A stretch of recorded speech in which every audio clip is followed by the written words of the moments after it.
대한민국의 미래 지역에서 답을 찾다. 안녕하세요. 지금은 지방시대 아나운서 고유림입니다. 평균 수명이 늘어나며 100세 시대가 된 지금, 길어진 인생만큼 노후를 더 건강하고 안정적으로 준비하는 것이 중요합니다. 노후를 든든하게 보내기 위해서는 경제적인 준비와 건강관리가 함께 뒷받침되어야 할 텐데요. 특집 지금은 지방시대, 슬기로운 노후 생활에서는 행복한 노년을 준비하기 위한 다양한 이야기를 나눠보려고 합니다. 오늘 첫 번째 시간에는 안정적인 노후를 위한 경제 이야기를 살펴볼 텐데요. 은퇴 이후의 삶을 보다 든든하게 만들어줄 준비 방법과 지역에서 찾을 수 있는 다양한 해법들을 알아보겠습니다. 먼저 오늘 함께 해주실 출연자분들을 소개합니다. 이번 특집 방송을 위해 든든한 스페셜 MC를 모셨습니다. 방송인 박권 씨, 안녕하세요. 네, 반갑습니다. 든든한 남자 박권입니다. 네, 많은 분들께서 노후 준비하면은 아직도 많이 남았는데 뭐 벌써부터 준비해 이렇게 생각하실 수 있는데요. 우리 인생이 정말 길어졌습니다. 미리미리 노후 준비를 해야 되는데 오늘 프로그램에서 여러분들께서 많은 것을 얻으셨으면 좋겠습니다. 네, 다음으로 강원의 현재와 미래를 누구보다 깊이 들여다보고 계신 분들을 모셨습니다.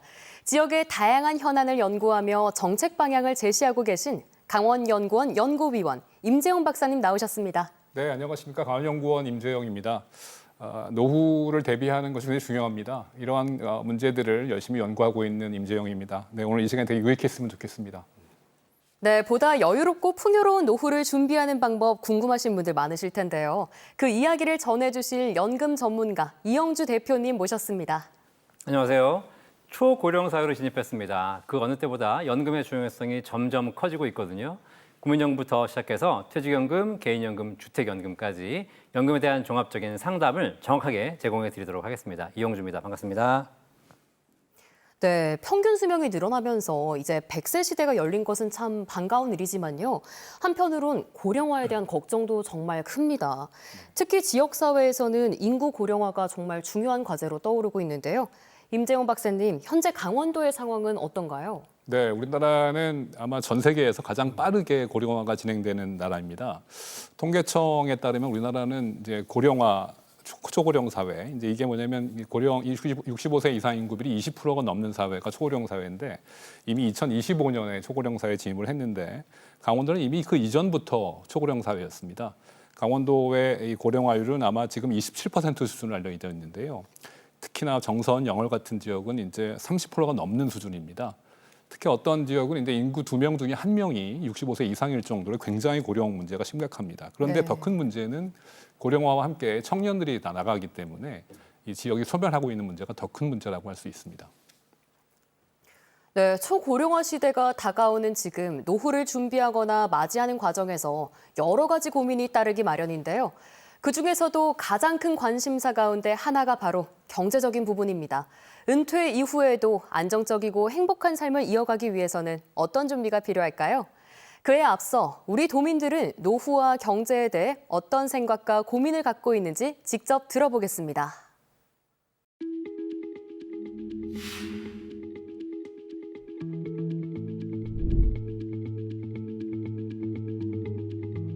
나이가 어떻게 되시나요? 나이가 올해 28입니다. 저 31. 42이요. 58이요. 63세입니다. 70입니다. 52년생이니까 74세 요즘 나이로. 51년생. 연상. 아니. 동갑인데 오이. 동갑인데 나는 호적이 호적이 잘못돼 있고. 난 나이 많지. 80. 몇 살이냐고요? 80. 80. 그러면 과거에는 좀 어떤 일을 좀 하셨어요? 옛날에는 저 포리스를 했지. 어떤 거요? 포리스맨. 공직 생활을 40년 했습니다. 좀 전문직을 했어요. 연구직. 결혼 후에는 그냥 뭐 주부 생활하고 아이들 키우느라고 많은 일을 했죠. 식당 20년을 했어요. 자영업 하다가 이제 좀 몸이 건강이 안 좋아서 자영업하고 있어요. 고깃집 운영하고 있습니다. 조리사 일을 하고 있습니다. 얼마 전에 퇴사하고요. 지금은 아르바이트 하고 있습니다. 직장 생활 하고 있습니다. 노후 준비는 좀 하고 계시나요? 준비는 따로 하는 건 없고 그냥 적금 차곡차곡 예금. 기초연금 받고 뭐 또 국민연금 좀 들은 것 받고. 연금 들어가고 있고요. 조그만 상가 하나 갖고 있고. 아파트 세 바퀴. 원룸 하나 지어가지고 거기서 임대료 나오는 거 가지고 그냥 생활해요. 아파트 경비하고 그리고 주식 이 정도만 하고 있어요. IRP 계좌 이용해가지고요. 지금 노후 준비를 하고 있고요. 그리고 IS 계좌 활용해서 적립식으로 매달 투자를 하고 있습니다. 젊으신데도 이게 많은 걸 하고 계시네요. 예, 맞습니다. 그 어떻게 하다가 아무래도 다양한 상품들을 좀 더 활용을 하면 노후에 좀 더 많은 자금을 가지고 좀 더 여유롭게 생활할 수 있을 것 같아서 아직까지는 준비하기보다는 하루하루 잘 살아가고 있습니다.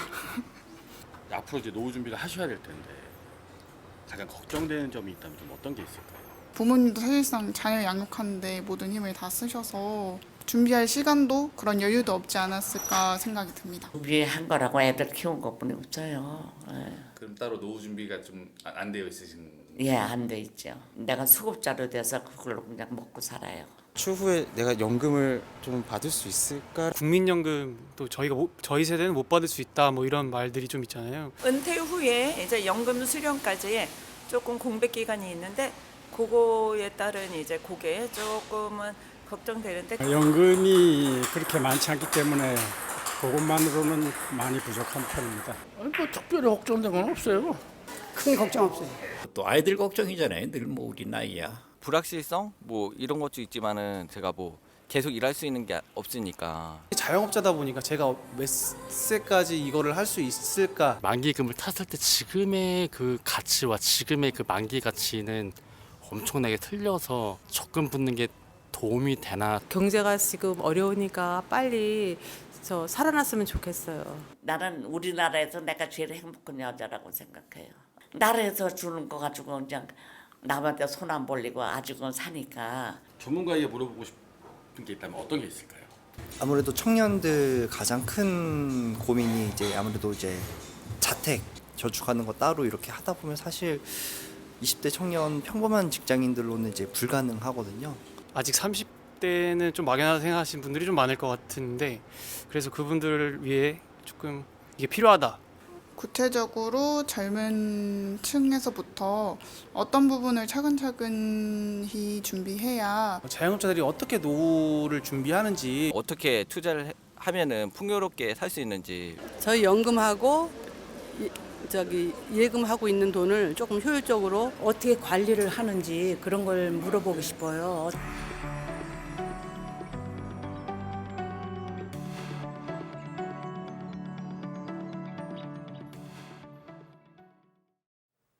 네, 시민분들의 이야기를 들어봤는데요. 예전에는 중장년층의 관심사라고 생각했던 노후 준비가 이제는 젊은 세대도 관심을 많이 갖고 있다는 게 느껴졌습니다. 네, 이영주 대표님께서는 평소 강의나 상담 진행하시면서 이 노후 자금에 대한 관심이 예전보다 좀 높아졌다고 느끼실 것 같은데요. 어떠신가요? 네, 많이 높아졌죠. 네. 네, 사실 발등에 불이 떨어졌습니다. 네, 불과 한 10여 년 전만 해도 사실 대부분의 국민들이 노후 준비는 관심 없고 어떻게 하면 내가 재테크에서 자산을 불릴까 여기에 관심 많으셨거든요. 그렇죠. 근데 이제 정말 은퇴에 들어가신 분들이 늘어나기 시작하고 베이비붐 세대가 은퇴하기 시작하면서 노후를 살아보고 계신 분들의 이야기가 들리기 시작하는 거예요.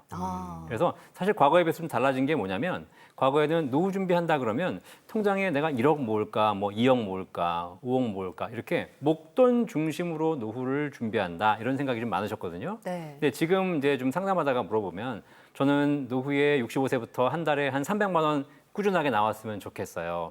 라고 해서 목돈을 준비하는 것에서 꾸준한 캐시플로우, 현금 흐름을 준비하는 연금 소득을 준비하는 쪽으로 생각이 많이들 바뀌고 계신다. 그래서 이제는 뭐 젊은 층부터 시작해서 중장년층까지 뭐 누구는 빠르다, 누구는 늦었다 할 것 없이 누구나 다 노후 준비에 관심 가지고 차근차근 준비하는 시대가 된 것 같습니다. 네. 보니까 20대부터 80대까지 다양하게 나오시면서 이 시민들의 모습이 결국은 우리 사촌 형, 삼촌, 조카의 모습인데 사람 사는 고민 다 똑같다는 생각이 들고요. 네. 20대 분이 제일 준비를 잘하시고 계시다는 생각이 좀 들고 우리 예전에는 사실 노후 대책하면은 이제 플랫폼이라는 게 어떤 뭐 임대료가 나온다거나 아니면 이제 연금이라는 게 단데 우리 20대 젊은 분들은 벌써부터 이제 다양하게 투자를 하고 있는 거 보면서 아 세상이 좀 많이 변해가고 있구나. 그러나 노후에 대해서 걱정하는 것은 똑같구나. 그런 걸 좀 느꼈습니다. 네, 맞습니다. 네. 아무래도 많은 분들이 이 노후 생활비를 마련하는 방법으로 가장 먼저 앞서 말씀드렸던 이 연금을 많이 떠올리실 것 같은데요. 네, 대표님. 일반적으로 은퇴 후에 받게 된 연금에는 또 어떤 것들이 있나요? 우리가 직장 생활을 할 때는요, 하나의 직장을 선택합니다. 내가 무슨 뭐 대기업에 들어가야지. 그러면 그 직장에 들어가서 아침 9시부터 퇴근할 때까지 열심히 일해서 그 직장에서 월급 받으시잖아요. 근데 연금은 그렇지 않아요. 연금은 하나의 연금만으로는 내 노후가 충분하지 않은 거죠. 그래서 연금 포트폴리오, 연금 탑을 쌓는 과정이 굉장히 중요합니다. 그래서 우리가 이제 일반적으로 직장 생활하시거나 사회생활 하시는 분들이 여러 가지 연금 준비할 수 있는데 우리나라에 3층 연금, 여기다가 플러스 1까지 해서 4층 연금이 있거든요. 국민연금, 퇴직연금, 개인연금, 그리고 주택연금.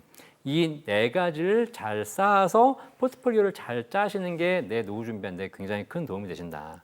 국민연금은 일단 직장인이라면 누구나 다 내가 급여에서 떼가면서 납입하고 계실 거고, 그다음에 뭐 직장 다니지 않으신다 하더라도 자영업자분들도 본인들이 국민연금 의무적으로 납부하시면서 준비하시는 거고요. 퇴직금 같은 경우에는 직장인들 경우에 열심히 직장 생활을 하게 되면 뭐 DB형, DC형 많이 들어보셨을 거예요.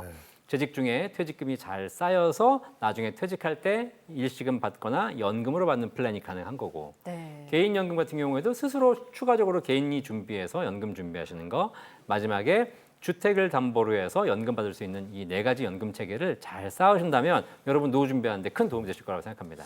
근데 이제 주변에 또 이런 분들이 많이 계시더라고요. 직장인 분들은 그래도 월급에서 이제 고정적으로 잘 빠져나가는데 다른 분들 같은 경우에 이제 국민연금 가입 기간이 좀 길지 않고 또 사람이 살다 보면 중간에 또 사정이 생길 수도 있잖아요. 뭐 수입이 좀 부족했다거나 뭐 또 쉬는 날이 있을 수도 있고 이런 분들은 이런 걱정을 하세요. 나중에 내가 이렇게 못 냈기 때문에 제대로 된 수령액을 받을 수 있을까? 아니면은 뭔가 좀 더 내서 수령액을 늘리거나 노후의 소득을 좀 내가 보완할 수 있는 방법은 없을까? 그런 고민 많거든요.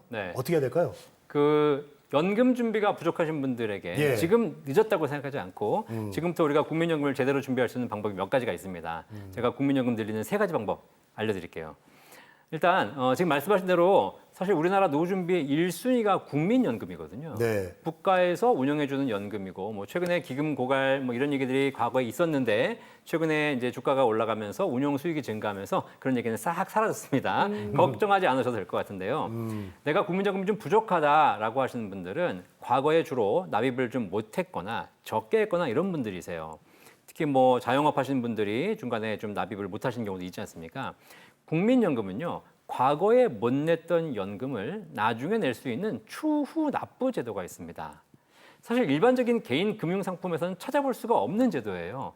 한 번 못 냈으면 못 낸 거지 나중에 또 그걸 낼 수 있게 해주는 기회는 원래 주어지지 않거든요. 근데 국민연금엔 그게 가능합니다. 그래서 국민연금공단 전화해 보셔가지고 내가 과거에 못 낸 기간이 있습니까? 라고 물어보시면 그걸 못 낸 것을 지금 낼 수 있는 추후 납부 제도가 있으니까 이거를 활용해 보신다면 가입 기간이 부족하신 분들도 추후 납부를 통해서 최대 119개월까지 가입 기간 채워서 내 국민연금 늘리실 수 있어요. 그다음에 두 번째로 할 수 있는 게 뭐냐면 60세가 되면 국민연금 납부 의무는 끝납니다. 그럼 내가 지금까지 국민연금 내는 게 지겨웠는데 이제 60세가 됐으니까 납부 의무가 끝났으니까 더 이상 안 내도 된다. 만세! 이게 아니에요. 이게 아니고 지금 우리나라 연금 중에 제일 좋은 게 국민연금이잖아요. 어떻게 하면 더 낼 수 있을까를 고민하셔야 되는데 국민연금은 60세 납부 의무가 끝나도 연금 받기 전까지 3년에서 5년 정도 연금을 추가적으로 더 내실 수 있는 임의 계속가입 제도가 있습니다. 임의 계속가입 제도라고 해서 그 3년에서 5년 동안 추가적으로 매달 몇십만 원씩 국민연금을 불입하시게 되면 그만큼 또 연금액이 늘어나게 됩니다. 마지막으로 세 번째 뭐가 있냐면요. 국민연금을 출생 연도에 따라서 63세부터 65세까지 연금을 정상적으로 개시할 수 있는데요. 이 개시하는 연령에서 최대 5년까지 연장을 할 수 있어요. 연기를 시킬 수 있는 겁니다. 아니 내가 뭐 그냥 당장 뭐 소득이 없으니까 빨리 받아야지라고 하시는 분들은 바로 받으셔야 되겠지만 좀 여유가 있거나 다른 자산이 있으신 분들은 그런 거 먼저 쓰시고 국민연금을 연기하시면 1년 연기할 때마다 7.2%씩 연금액이 증액이 됩니다. 그래서 100만 원 받으실 분이 1년 연기하면 107만 2천 원이 되는 것이고요. 최대 5년까지 연기하시게 되면 36%가 업이 된 136만 원을 평생 받으시게 돼요. 실제로 제가 상담한 케이스를 보면요. 상담하기 전에는 국민연금이 월 한 5, 60만 원밖에 안 드신 분이었어요. 그래서 이제 이거 가지고 내가 노후에 어떻게 사냐. 그래서 제가 이제 국민연금 공단에 전화하셔가지고 추후 납부 알아봤더니 추후 납부할 수 있는 기간이 거의 뭐 한 7, 8년 정도가 되셨어요. 그걸 하셨더니 60만 원의 국민연금이 80만 원까지 올라간 겁니다. 그다음에 임의계속가입까지 하라고 말씀드렸더니 임의계속가입까지 했더니 이 연금액이 거의 100만 원 육박하게 된 거예요. 그다음에 이걸 연기하셔라. 그랬더니 5년 연기했더니 130만 원까지 올라간 겁니다. 실제로 상담하기 전에는 60만 원밖에 국민연금이 안 돼서 부족했다라고 생각하셨는데 이렇게 세 가지 잘 활용하셨더니 연금액이 내가 생각했던 연금액이 거의 2배 가까운 연금액을 평생 받으시게 된 겁니다. 이렇게 국민연금 잘 받는 방법만 제대로 활용하셔도 여러분 노후에 아까 우리 방송에서 나오셨듯이 국가가 다 이렇게 지원해주고 있으니까 여기다가 뭐 기초연금 이런 것까지 다 받으신다면 기본적인 노후 보장은 누구나 다 가능하실 겁니다. 네, 이렇게 세 가지 꿀팁을 또 저희가 배워왔는데요. 듣다 보니까 또 궁금한 게 있습니다. 말씀해 주신 것처럼 꾸준히 월급을 받는 직장인들이라면 사실 걱정이 좀 덜할 것 같은데요. 네. 이 프리랜서나 자영업을 하시는 분들은 퇴직연금이 없잖아요. 네. 이런 분들은 어떻게 하면 좋으실까요? 퇴직연금 제도가 IRP라는 거 많이 들어보셨을 거예요. 좀 전에 네. 우리 젊은 친구들도 하고 있는 이런 게 있는데요. 네. 이게 직장인들을 위해서 퇴직연금을 준비하는 제도의 일환으로 만들어진 제도입니다. 하지만 이 IRP를 직장인들만 가입해서 활용하는 것이 아니고요. 일반 자영업자라든가 개인들도 충분히 준비하실 수가 있어요. 그래서 은행이나 증권사, 보험사에 가셔가지고 개인형 IRP를 가입하시게 되면 이거 셀프 퇴직연금으로 준비하실 수 있습니다. 그리고 이 IRP를 가입하시는 분들이 뭐 직업만 있고 소득만 있으면 누구나 가입하실 수 있는 것이고요. 이 가입하신 분들이 연간 900만 원까지 납입을 하시게 되면 이 900만 원 납입하는 금액에 대해서 국가에서 연말에나 혹은 종합소득 신고할 때 세금도 환급해드리고 있어요. 세금 환급 받으면서 내 연금을 준비할 수 있거든요. 물론 직장인들은 이 퇴직금을 회사에서 꼬박꼬박 쌓아준다는 장점은 있지만 자영업자라든가 프리랜서 하시는 분들은 특히 본인 스스로 셀프로 내가 한 달 월급에 얼마, 1년 연봉에 얼마 이런 것들은 한번 꼭 띄셔가지고 셀프로 IRP 준비하실 필요가 있고요. 또 이것 외에도 개인 연금 준비하실 수 있는 게 여러 가지가 있습니다. 개인 연금 중에서도 보면은 뭐 지금처럼 연말정산에 세액공제를 받는 연금저축이나 IRP 같은 것도 있고, 그다음에 연금 탈 때 세금 없이 받을 수 있는 비과세 연금도 있고 다양한 포트폴리오들이 있습니다. 여기에 만약에 한 달에 뭐 많이 하실 필요 없이 한 달에 한 3, 40만 원, 4, 50만 원 정도 내 월급의 한 10% 이내 이 정도만 꾸준하게 불입을 하셔서 한 20년 정도만 꾸준하게 불입하신다면 납입하는 원금만 해도 거의 1억 원 가까운 금액이 들어가고요. 그다음에 여기서 수익이 발생했을 때 또 은퇴하실 때 연금계좌나 연금보험에 못해도 한 1억 5천에서 2억은 쌓으실 수 있을 거예요. 그럼 여기서 노후에 한 달에 100만 원씩 연금을 만드실 수 있습니다. 이렇게 내가 혹시 뭐 퇴직금이 없다고 해가지고 너무 이렇게 좌절하거나 이러지 마시고 충분히 국가에서 국민 누구에게나 세제 혜택을 드리는 이런 연금 준비 상품들, 개인 연금 상품들이 나와 있으니까 이거를 조금 더 공부하셔가지고 미리미리 준비하신다면 노후에 큰 도움이 되실 겁니다. 네. 연금이라는 게 진짜 최후의 보루잖아요. 어떻게 보면 내 마지막 노후를 위해서 준비하는 건데 이 연금에 또 소득을 늘릴 수 있다니까 굉장히 관심이 많이 가고요. 저도 이제 노후 준비에 대해서 정말 요즘 이제 관심이 많아지고 있습니다. 그러면서 이것저것 좀 알아보고 있는데 최근에는 또 아까 앞선 얘기 말고도 주택연금 제도에 대해서 또 많이 이야기를 좀 하시더라고요. 주택연금에 대해서 좀 자세히 알고 싶습니다. 네, 주택연금에 대해서 이미 알고 계신 분도 계실 거고요. 저게 또 뭐야? 또 들어보긴 했는데 그거 별로 안 좋은 거 아니야? 이런 얘기를 하신 분도 계실 거예요. 네, 우리나라는 부동산에 대한 자산 비중이 높은 나라잖아요. 그래서 사실 전체 가계 자산의 거의 한 70% 가까운 금액이 부동산으로 갖고 있습니다. 근데 부동산, 집은 깎아먹을 수가 없잖아요. 그렇죠. 네, 노후에 돈은 없는데 뭐 오늘은 화장실 뜯어먹고 내일은 안방 뜯어먹고 이럴 수가 없지 않습니까? 그러니까 자산은 있다고 평가는 되고 있는데 노후에 통장에 한 푼도 없고 쓸 돈이 없는 거예요.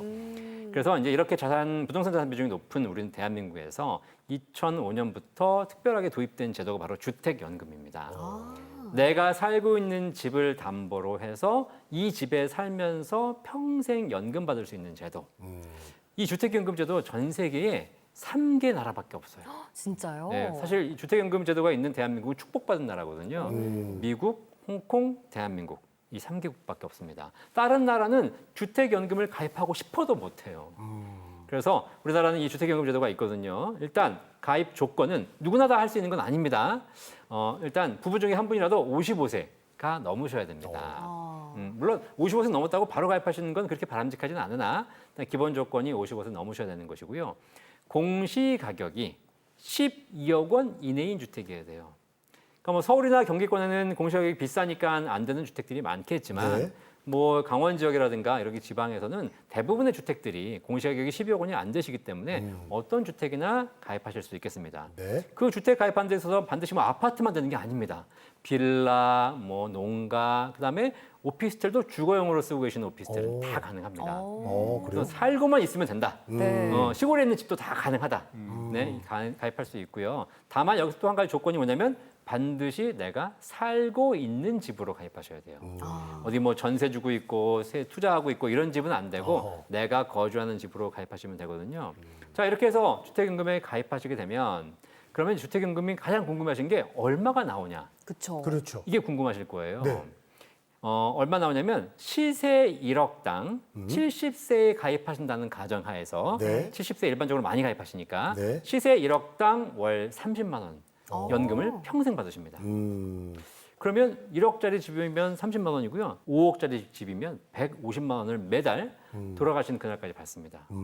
이거 공시가격이 아니고요. 네. 시세예요, 시세. 시세? 네, 가입은 공시가격으로 하지만 네. 지급은 시세로 하기 때문에 시세가 충분히 나온다면 이 연금을 평생 받을 수 있습니다. 내가 뭐 3억짜리 집을 가지고 있는데 뭐 연금 90만 원밖에 안 나오면 얼마 안 되는 거 아니냐라고 생각하시겠지만 이 집에 살면서 받으시는 거예요. 그렇죠. 내가 이 집에 쫓겨나서 이 집을 받는 게 아니라 그쵸. 이 집에 살면서 받는 것이기 때문에 주거 비용을 절약하는 것과 연금 받는 것까지 합치면 굉장히 유리한 조건이 됩니다. 또 하나 걱정하시는 게 이제 그러면 내가 연금 받다가 만약에 일찍 죽으면 어떡하냐? 그러면 남은 금액은 전부 자녀에게 상속하실 수 있어요. 또 그렇게 되는군요. 그렇죠. 그래서 내가 뭐 일찍 돌아가신다고 해서 좀 덜 받았다고 해가지고 고민하실 필요도 없고 그런데 더 중요한 건 만약에 내가 오래 살아서 집값은 3억인데 내가 그 이상을 살아버려가지고 받은 금액과 이자가 3억, 4억, 5억이 되면 중단되느냐? 그렇지 않아요. 국가가 평생 지급을 보증합니다. 안 할 이유가 없어요. 가장 중요한 거는 제가 연금 전문가인데 네. 저희 어머니가 주택연금 하고 계십니다. 얼마나 좋으면 우리 어머니한테 가입시켜드렸겠습니까?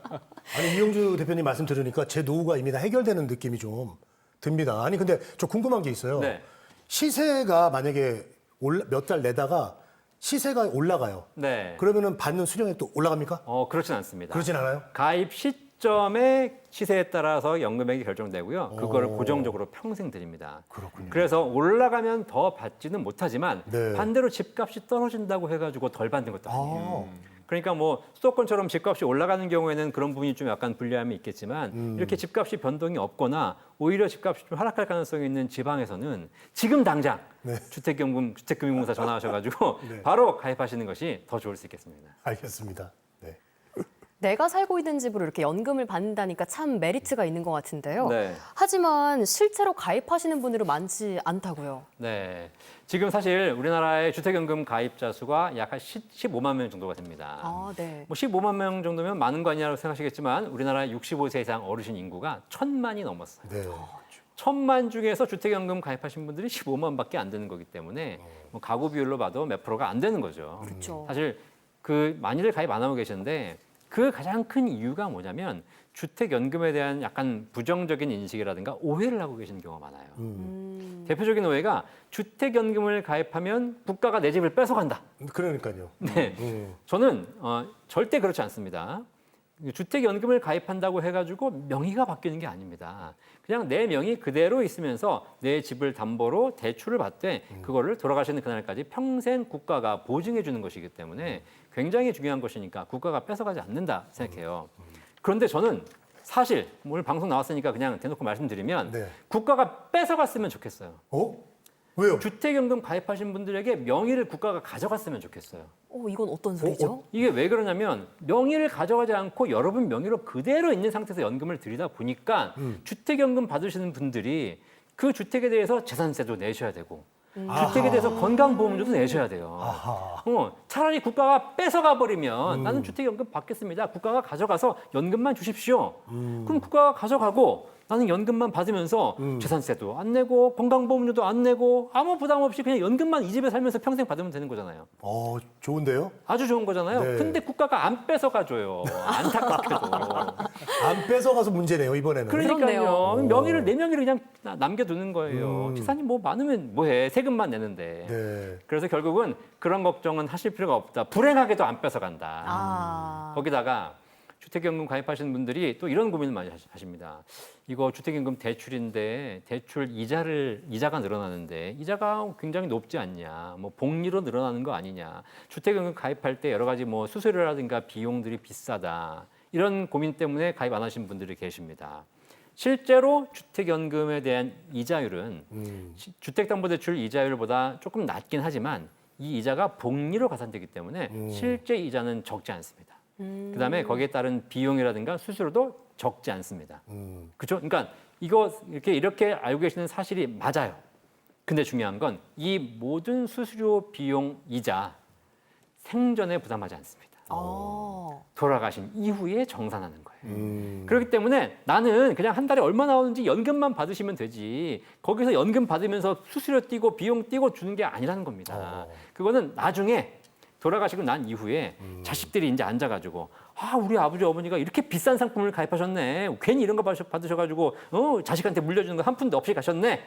이렇게 자식들이 뒤에다가 뭐라고 할 수는 있겠지만 그런 애들은 좀 문제 있는 애들이고 네. 우리 연금 받으시는 분들은 내가 얼마를 받겠냐만 고민하시면 되는 것이지 관련돼서 그런 오해라든가 수수료에 대한 걱정 전혀 하실 필요가 없어요. 연금 박사 어머니가 가입하고 있습니다. 그게 참 중요한 포인트네요. 네네. 제가 했으니까 남들에게 네. 하라고 하는 거지. 저는 하지도 않는데 남들에게 추천하겠습니까? 역시 연금 박사님이십니다. 네, 맞습니다. 네, 이렇게 노후를 위한 다양한 제도가 마련되어 있지만 정작 내용을 잘 모르거나 정보가 부족해서 활용하지 못하는 분들도 적지 않습니다. 특히 어르신들의 경우 복잡한 제도나 금융 정보를 접할 기회가 많지 않은데요. 그래서 최근에는 지자체와 여러 기관에서 어르신들을 위한 경제 금융 교육을 운영하고 있습니다. 그 현장을 직접 찾아가 봤습니다. 함께 보시죠. 강원특별자치도 경제진흥원 강원경제교육센터에서는 도민들의 올바른 경제관 형성을 위해 찾아가는 경제교육을 운영하고 있습니다. 저희는 재정경제부 위탁 운영 사업으로 강원 지역 찾아가는 경제교육을 수행하고 있습니다. 초등학생부터 어르신까지 생애 주기별 맞춤형 경제교육을 운영하고 있으며 보다 재미있는 체험형 교육을 위해 노력하고 있습니다. 경제교육의 기회가 필요한 곳이라면 어디든 찾아가는 경제교육. 도내 취약 소외계층이 경제를 보다 쉽게 이해하고 일상 속 경제 문제에 현명하게 대응할 수 있도록 돕고 있는데요. 나아가 건전한 경제의식 확산을 통해 지역사회 발전에도 기여하고 있습니다. 저희는 학교, 경로당 등 수요기관으로 경제교육 전문 강사가 방문하여 진행하고 있습니다. 단순 강의형이 아닌 체험 중심의 교육을 위해 노력하고 있으며 금융사기 예방, 합리적 소비, 자산관리 등 일상생활에 꼭 필요한 내용을 쉽고 재미있게 교육하고 있습니다. 오늘 수업이 진행될 곳은 춘천의 한 경로당입니다. 이곳에서 어르신들을 위한 특별한 경제교육이 진행된다고 하는데요. 보다 안정적인 은퇴 생활을 위한 노후 설계와 자산 관리에 대한 수업이 열리고 있습니다. 이제 어르신들의 은퇴 이후의 주소득원인 연금에 대한 종류를 설명해 드리고 각 관련 기관에서 이제 지원해주는 그런 서비스 제도라든가 이제 그런 자격 요건 그리고 생활하시면서 이제 각종 피해를 입으실 수 있어서 이제 금융사기 피해 예방이라든가 소비자 피해 예방 관련된 이제 주의사항을 알려드리고 이제 마지막으로 또 피해를 입었을 때 어떻게 대처해야 되는지 이제 그런 내용으로 준비를 했습니다. 은퇴 이후에는 정기적인 소득이 줄어드는 만큼 체계적인 자산 관리가 더욱 중요해지는데요. 수업에서는 노후에 활용할 수 있는 지원 정책과 연금 제도에 대해 알려주고 있습니다. 치료를 받았는데도 장애가 남았어요. 장애 진단을 받으면 이제 장애연금이라는 걸 받을 수 있어요. 왜냐하면 이제 내가 우리 가정의 생계를 이끌어 나갔는데 내가 다쳤어. 장애가 있었어. 그럼 식구들 그 생계 누가 꾸려야 돼요? 당장 돈 벌어올 사람이 없기 때문에 이제 이런 제도가 시행이 되고 있고요.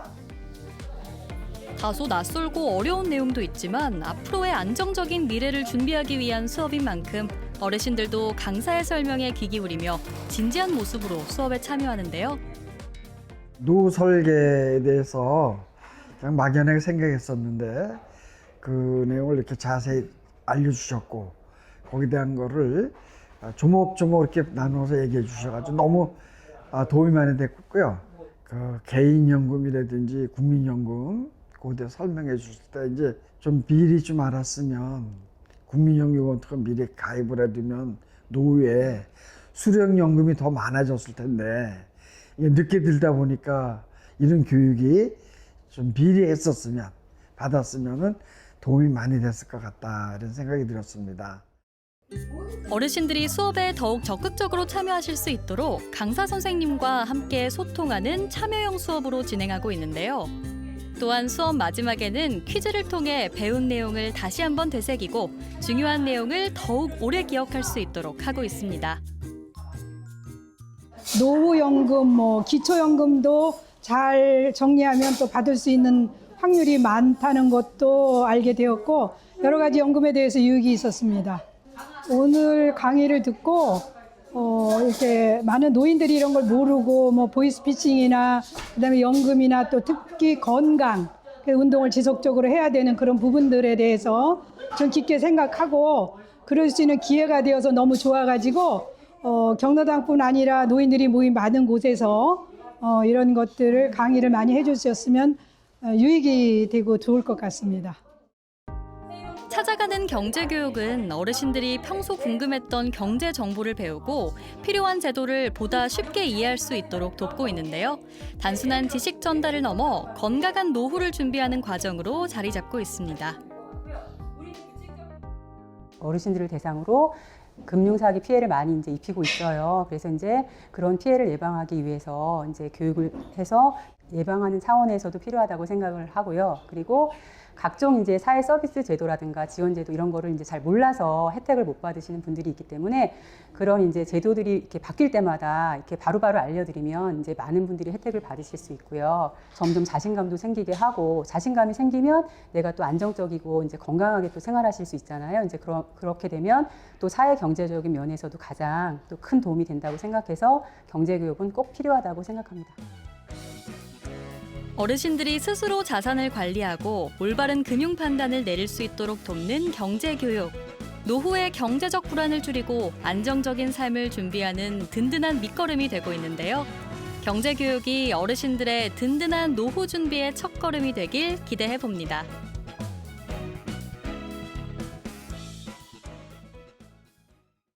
네, 실제 경제 제도는 물론 금융사기 예방법까지 일상에서 바로 활용할 수 있는 다양한 정보를 제공하고 있었는데요. 어르신들에게는 정말 꼭 필요한 교육이란 생각이 들었습니다. 하지만 이런 노력에도 불구하고 우리나라의 노인 빈곤율은 여전히 높은 수준이라고요? 예, 맞습니다. 되게 좀 안타까운 얘기긴 한데요. 네. 우리나라의 노인 빈곤율이 아마 OECD 국가 중에서 가장 높은 수준에 있습니다. 그렇군요. OECD 평균이 한 14% 정도가 되는데 네. 우리나라의 노인 빈곤율은 거의 한 35% 정도에 육박하고 있습니다. 아마 이렇게 노인 빈곤이 발생하는 이유는 크게 세 가지를 들 수 있을 것 같아요. 첫 번째는 이미 말씀해 주셨던 연금 문제가 있을 수 있을 것 같아요. 현재 노인 세대는 이 국민연금이 이제 정착되기 이전부터 일해 오신 분들이 있기 때문에 네. 가입 기간이 짧고 그래서 이제 받으실 수 있는 연금이 이렇게 많지 않습니다. 그런데 두 번째 문제는 아마 노동시장 문제 같아요. 이제 은퇴를 하신 다음에 일자리를 다시 얻으셔야 되는데 그게 쉽지 않고 또 설령 일자리를 얻으셨다 하더라도 그 임금이 높지 않은, 그러니까 일자리의 질이 좋지 않은 이런 문제가 또 있을 수 있고요. 세 번째는 가족 구조 변화를 생각할 수 있을 것 같아요. 예전 네. 같은 경우는 이제 자녀들이 이제 부모님들을 이제 모시는 돌봐드리는 그런 게 사회적인 문화였는데 이제는 그런 문화가 많이 없어지고 이제 혼자 사시는 독거노인이라든가 이렇게 노인 부부 가구가 급증하는 이런 가구 변화가 있기 때문에 아마 그런 문제들 때문에 이제 빈곤 문제가 좀 심각해진다라고 생각할 수 있습니다.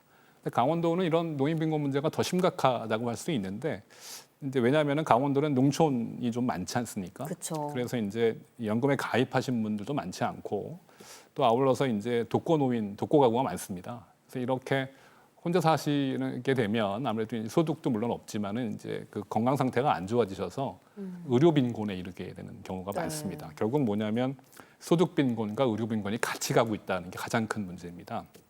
그래서 아까 말씀드린 것처럼 농업에 종사하신 분들이 많기 때문에 연금도 별로 많지 않고 또 다시 일자리를 얻으실 수 있는 가능성도 높지 않고 또 게다가 이제 독거 가구 같은 경우에는 이제 의료 문제가 발생할 수 있기 때문에 결국은 이렇게 경제적 빈곤이라고 하는 거는 결국은 이제 이 의료 빈곤, 그다음에 결국은 사회적 고립, 그다음에 이제 건강 악화로 이어지는 그런 문제가 낳고 있습니다. 그래서 네. 결국은 노인빈곤은 단순하게 소득 문제라고 하기보다는 이 건강과 돌봄, 그다음에 이제 사회 참여 문제까지 같이 복합적으로 얽혀 있는 문제이기 때문에 이게 푸는 게 쉽지는 않습니다. 네. 제가 이제 시니어 관련된 프로그램을 하면서 이제 어르신들하고 이야기할 경우가 이제 종종 있거든요. 그래서 이런 좋은 프로그램이 있다, 시니어들을 위해서 소개를 해드리면은 아, 그거 프로그램도 좋은데 그것보다 그걸 할 수 있는 일자리가 없냐? 예를 들면 치매 예방에 관련된 프로그램을 알려드려요. 그러면 오히려 치매 예방 강사 나도 할 수 있냐? 그 얘기는 그만큼 일자리에 대한 좀 욕구가 되게 많으시더라고요. 네. 아무래도 이제 혼자 경제적으로 이제 그런 것들을 해결하기가 쉽지 않아서 그런 것 같은데 이게 이제 제도적인 어떤 지원, 정부나 지역 차원의 어떤 이런 도움이 필요하지 않을까 생각도 들더라고요. 네, 네, 대화를 맞습니다. 해보면은 네. 어떻게 좀 도움이 될 수 있을까요? 대부분의 사람들이 이제 노인에 대한 정책을 얘기할 때는 이제 현금 지원이라든가 또 소득 보전 뭐 이런 것들을 많이 말씀을 주시고 있고요. 물론 진짜 중요한 정책입니다. 또 이런 뭐 예를 들어 기초연금 같은 경우에는 우리나라 노인 빈곤율을 좀 낮추는데 상당 부분 기여했다라고 저는 판단하고 있는데 근데 현장에서 직접 어르신들을 만나보게 되면 이분들이 더 중요하게 생각하는 거는 아까 말씀하신 것처럼 단순하게 돈만 원하는 게 아니라 내가 사회에 참여하고 있고 그다음에 뭔가 계속 이제 어떤 연결되고 싶다 사회와 뭐 이런 생각이 더 중요하게 말씀을 주시는 것 같아요. 결국 네. 노인 정책이라고 하는 건 단순하게 소득을 지원해 주는 정책이 아니라 뭔가 이렇게 활동적인 노화를 이렇게 끄집어낼 수 있는 그런 정책들에 대한 방향으로 가야 되지 않을까. 그러니까 방금 영상에서도 보셨지만은 어르신들은 단순하게 소득을 위해서 일하시는 것라기보다는 사회와 연결되고 내가 사회에 뭔가 기여하고 있다라고 하는 것들이 더 중요하게 생각들을 주시는 것 같아요. 뭐 이를테면 예를 들어서도 일본 같은 경우에는 이제 이 어르신들을 지역사회 돌봄 사업에 어르신을 참여시켜가지고 같이 일을 하시게 하고. 독일 같은 경우에는 은퇴자들이 갖고 있는 경험이라든가 전문적인 지식들을 이 사회에 공헌할 수 있게 그런 프로그램들을 만들어가지고 결국 같이 운영하고 있습니다. 강원도 같은 경우는 굉장히 좋은 관광 자원이 있고 또 문화라든가 농촌 뭐 서비스 뭐 이런 아주 지역 특성이 있는데 네. 제가 생각하기에 이런 지역 특성들을 활용한 이 일자리를 좀 만들어가는 그런 사업들이 중요하지 않을까라고 생각하고 있고요. 그래서 결국 정리하자면 노인 정책의 목표는 단순하게 노인을 이렇게 소득 지원하는 것뿐만 아니라 경제적으로 자립시킬 수 있고 또 계속 존엄하게 사회에 뭔가 기여할 수 있게 살아갈 수 있게 하는 정책이 되게 필요하다라고 말씀드릴 수 있을 것 같습니다. 네, 맞습니다. 말씀해 주신 것처럼 단순한 지원을 넘어서 어르신들이 직접 사회에 참여하고 소득을 얻을 수 있는 환경을 만드는 것도 중요할 텐데요. 실제로 강원도와 18개 시군에서는 어르신들을 위한 강원형 일자리 사업이 활발하게 운영되고 있습니다. 그 현장을 만나보기 위해 횡성을 찾았습니다. 함께 보시죠. 안녕하세요. 김재희 리포터입니다. 여러분, 한 번쯤은 이 노후에 대한 삶의 고민 해보셨을 텐데요. 시니어 일자리를 통해 또 다른 즐거움을 찾고 계시는 분들이 있다고 합니다. 지금 저와 함께 가보시죠. 아파트 단지 내 위치한 가게. 이곳은 20명의 어머님들이 함께 운영하는 수제 돈가스 전문점입니다. 이른 아침부터 분주한 손길이 이어지고 있는데요. 탕탕탕탕 소리가 나는데 무슨 소리죠? 안녕하세요. 네, 안녕하세요. 아니 지금 제가 소리를 따라가 들어왔는데 지금 뭐 하시고 계신 중이에요? 네, 저희는 한돈 고기 가지고요. 매일 아침마다 이렇게 뛰들여서 수제 돈가스를 만들고 있습니다. 하루에 이렇게 몇 장이나 만드세요? 하루에 한 60장에서 70장 정도 다 쓰고 있습니다. 60장, 네. 70장이요? 네, 그 와. 아침마다 나와서 제가 뛰들여서 진짜 다 수제로. 그래서 손님들이 많이 좋아하시고 즐겨 드시러 오십니다. 고기를 두드리는 것부터 튀김옷을 입히고 완성하기까지 모든 과정을 어르신들이 직접 손수 만들어내고 있습니다. 정성과 노하우로 완성한 수제 돈가스. 이곳의 인기 메뉴로 사랑받고 있는데요. 와, 한번 먹어보겠습니다.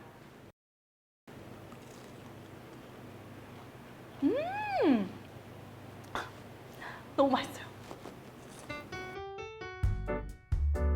저마다 다른 삶을 살아온 어르신들. 일터에서 새로운 활력을 얻고 또 다른 관계를 만들어가고 있습니다.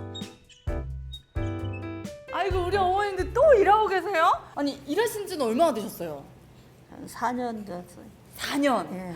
4년 동안 이 한 직장에서 네. 계속 네. 튀기신 돈가스만 해도 엄청 날 것 같아요. 아니 어떻게 시작하시게 된 거예요? 예, 아니 집에 있다가 너무 심심해서 이렇게 나오니까 그래서 친구들도 만나고 용돈벌이도 되니까 손주들 이게 용돈도 주고 나도 필요할 때 조금 쓰고 그러니까 너무 좋죠. 이렇게 친구들도 만나고 집에 있는 것보다는. 아니 우리 어머님 손주는 너무 좋으시겠다. 용돈도 많이 주실 거 아니야. 이렇게 일하시니까 할머니 최고 이러죠.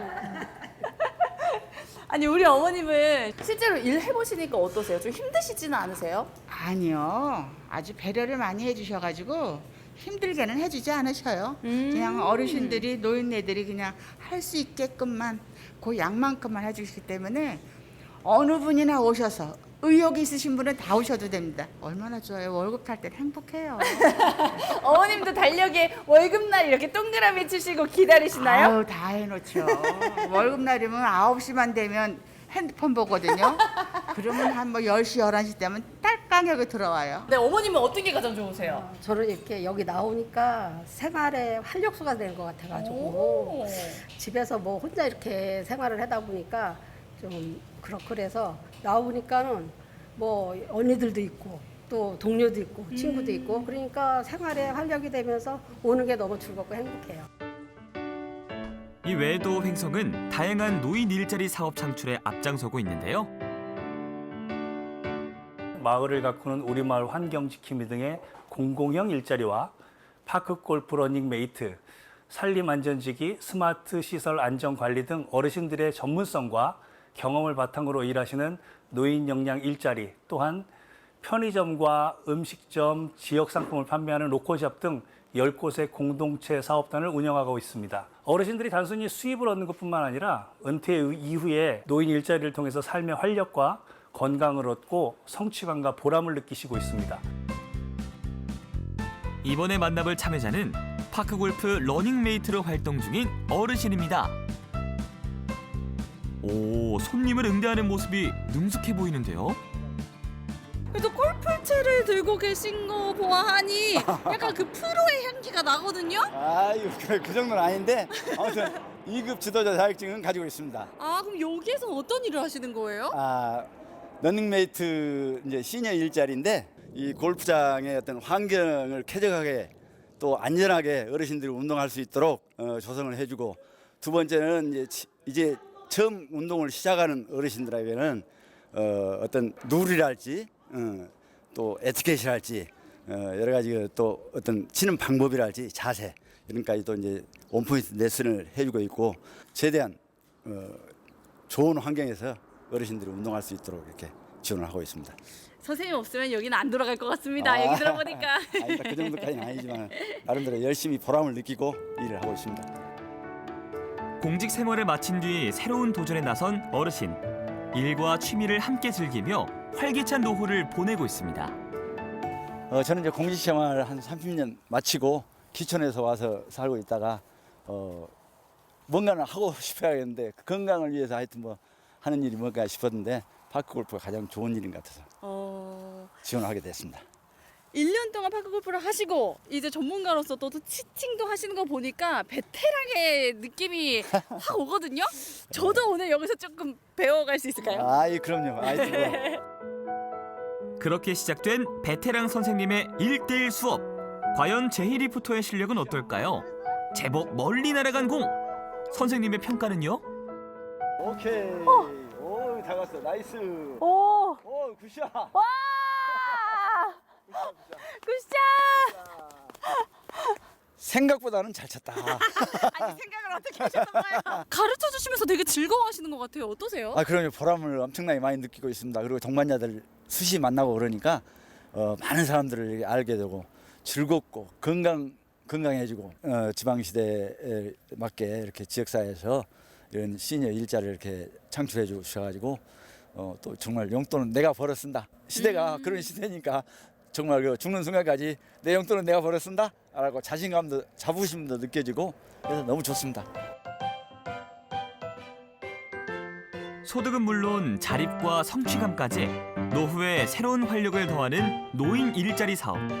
어르신들의 새로운 도전을 응원합니다.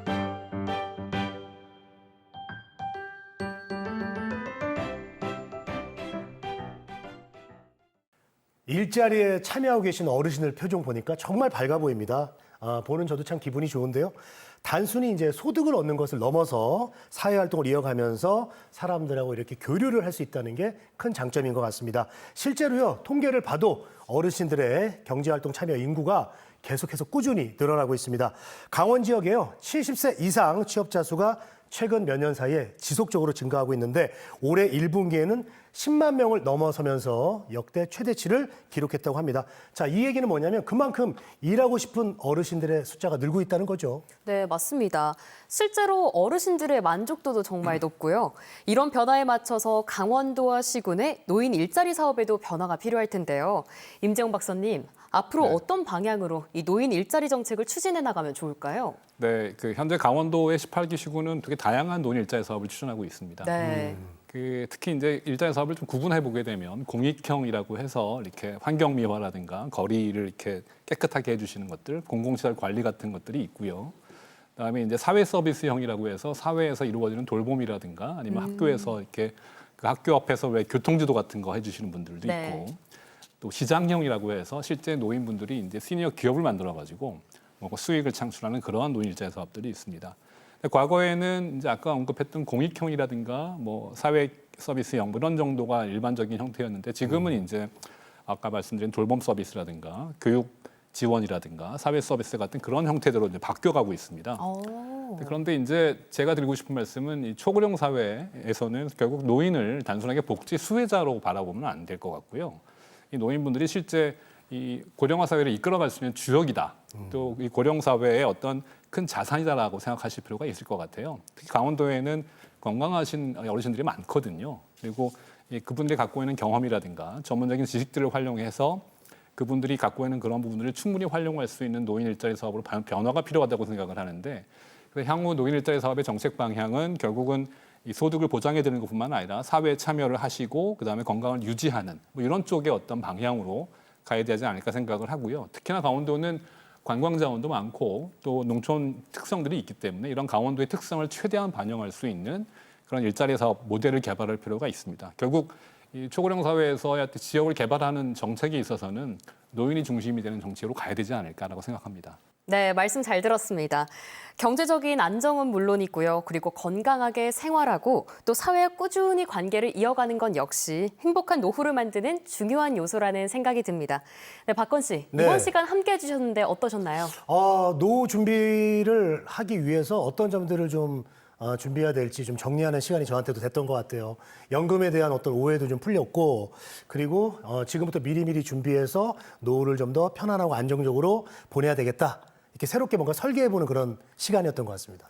네, 그럼 이영주 대표님, 지금 노후를 준비하고 계신 분들에게 마지막으로 한 말씀 해주신다면요? 네, 뭐 할 말은 한 말씀이 아니라 여러 말씀이 있습니다. 대신에 이렇게 정말 하나만 말씀드리자면, 최근에 이제 노후를 준비하면서 뭐 연금에 대한 중요성이 커지는 건 사실인데요. 어떤 분들은 뭐 그냥 뭐 부동산 사서 월세 받으면 되지, 뭐 주식 투자해가지고 배당이나 수익이 생기면 되지, 이렇게 얘기하시는 분들도 계세요. 제가 이제 이렇게 다양한 방식으로 연금을 준비하시는 분들에게 하나만 말씀드리면, 연금은 한자로 말씀드릴 수 있어요. 연금은 밥이다. 연금은 밥이고 부동산이라든가 주식 투자 이런 것들은 반찬이다. 네, 이렇게 보시면 될 것 같습니다. 우리가 이제 식사를 하실 때, 우리가 뭐 점심 먹으러 갈 때 오늘 뭐 먹을까 고민하시죠? 대부분 다 무슨 얘기하냐면 뭐 김치찌개 먹자, 된장찌개, 제육볶음 이런 얘기를 해요. 대부분 다 우리가 무의식적으로 식사를 얘기하면서 다 반찬 이야기를 합니다. 반찬이 관심이 많죠. 왜냐하면 반찬은 화려하고요, 맛있고 다양해요. 주로 눈에 보이는 건 반찬만 보입니다.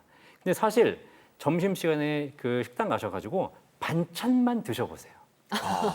짜서 못 먹어요. 그렇죠. 네. 사실 우리가 그 김치찌개, 제육볶음을 맛있게 먹을 수 있는 가장 큰 이유는 우리가 그동안 간고하고 있었지만 따뜻한 밥이 있었기 때문이거든요.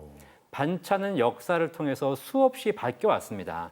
지금 이 시대는 주식 투자를 하고 있고 전 세대는 부동산을 하고 있었지만 앞으로 100년, 200년 후에는 어떤 자산을 투자할지는 모르는 거예요.